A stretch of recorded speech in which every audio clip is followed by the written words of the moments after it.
Madame, Monsieur, bonsoir. Nous sommes le samedi 4 février et à la une de ce 24 heures Afrique. L'Algérie gagne son pari, l'organisation du CHAN, une réussite sur tous les plans. Patrice Motsepe la qualifie déjà de meilleure CHAN de l'histoire.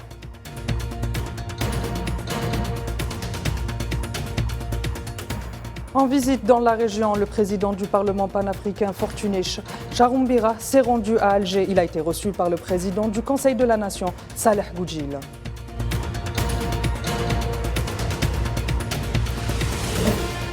Et finale du CHAN 2022, l'Algérie et le Sénégal s'affrontent en ce moment même pour le sacre final.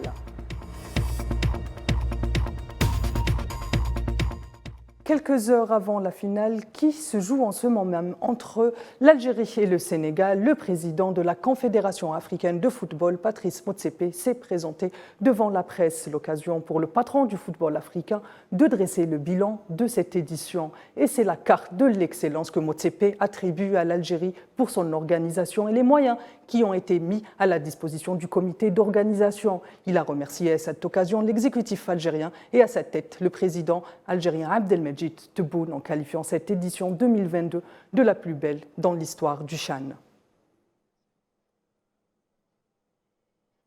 Patrice Motsepe s'est notamment exprimé sur la chance du dossier algérien quant à l'organisation du CAN 2025. On l'écoute. Cette édition est sans nul doute la meilleure dans l'histoire du CHAN. En tant que président de la Confédération africaine de football, je suis fier de la Fédération algérienne de football, de son staff, de l'équipe algérienne et du gouvernement algérien qui nous a accueillis chaleureusement. La barre était placée haut et l'Algérie a su relever le défi. Motsepe n'a pas omis de commenter les agissements de la fédération marocaine ayant mené au refus de la participation de sa sélection au CHAN 2022. On l'écoute. Quand je suis arrivé en Algérie, il y avait une enquête sur le refus de participation du Maroc au CHAN, mais l'on m'a informé que les Marocains étaient les bienvenus et qu'ils étaient déjà arrivés via un vol indirect. Sur ce, c'est au Maroc de respecter les lois du pays, de l'État algérien souverain. On le disait en titre, dans le cadre de sa visite dans la région, le président du Parlement panafricain, Fortuné Charoumbira, s'est rendu à Alger. Il a été reçu par le président du Conseil de la Nation, Saleh Goudjil. La rencontre a permis de débattre sur les questions intéressant le continent africain et des solutions à apporter pour atteindre ses aspirations. Le président de la transition du Burkina Faso, Ibrahim Traoré, a tenu à clarifier la direction prise par son pays sur le plan interne, mais aussi international. Lors d'un entretien d'une heure accordé à la télévision burkinabé, Ibrahim Traoré est revenu sur les liens avec la France, mais aussi sur des questions sécuritaires. Les détails avec Safouane Ben Sabri. C'est un tournant qui s'opère au Burkina Faso. 4 mois après sa prise de fonction, le président de la transition a tenu à affirmer ses positions lors d'un entretien de plus d'une heure à la radio-télévision burkinabé. Lutte contre le terrorisme et positionnement sur la scène internationale sont les points phares de la prise de parole du chef de l'État burkinabé, resté avare en déclaration jusque-là. Le capitaine Traoré a tenu à éclaircir la position de son pays, notamment vis-à-vis de la France, suite à la rupture de l'accord militaire entre les deux pays. Il s'agit donc d'un accord de présence militaire. Et nous, comme ils l'ont dit, notre souveraineté, ça dépend de nous. Donc c'est ce que nous réclamons à travers donc, la dénonciation de cet accord. Donc il n'y a pas de rupture de relations diplomatiques ou de haine contre un État particulier. Il s'agit donc pour le nouveau chef d'État du Burkina Faso de rompre avec une tradition d'ingérence, voire de tutelle de la France envers ses ex-colonies, une mesure longtemps réclamée par les Burkinabés.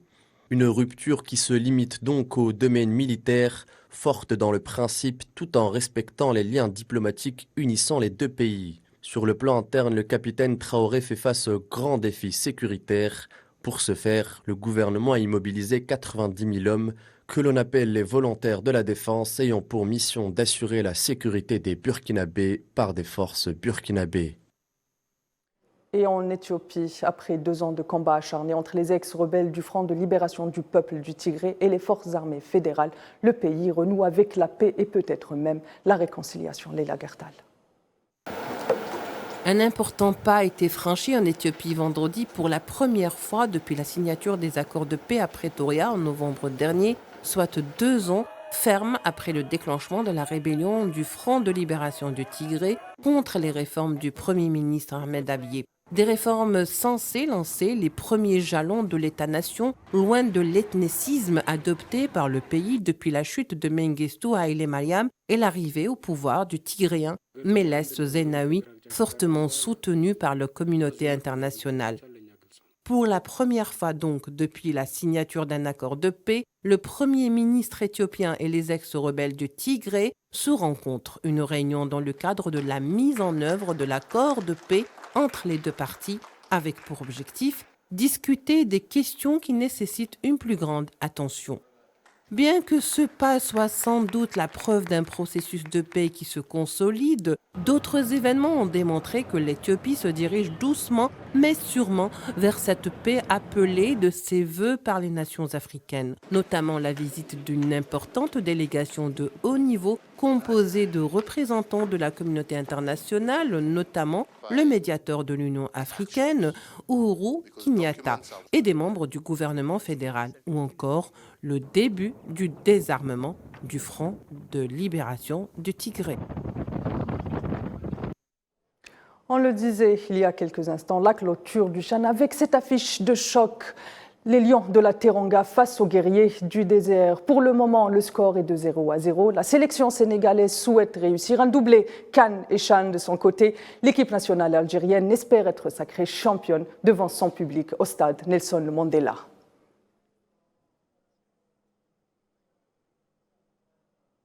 Et évidemment, on remercie l'ensemble des équipes pour les beaux spectacles qu'ils nous ont offerts et on peut s'empêcher de dire « Allez les Verts ». Madame, Messieurs, c'est la fin de ce 24 heures Afrique et dès demain, vous retrouverez Kerem Bouaziz pour l'actualité africaine. Quant à moi, je vous donne rendez-vous ce soir pour Cap sur l'Afrique, votre rendez-vous hebdomadaire avec les questions africaines. Excellente soirée sur Al24 News.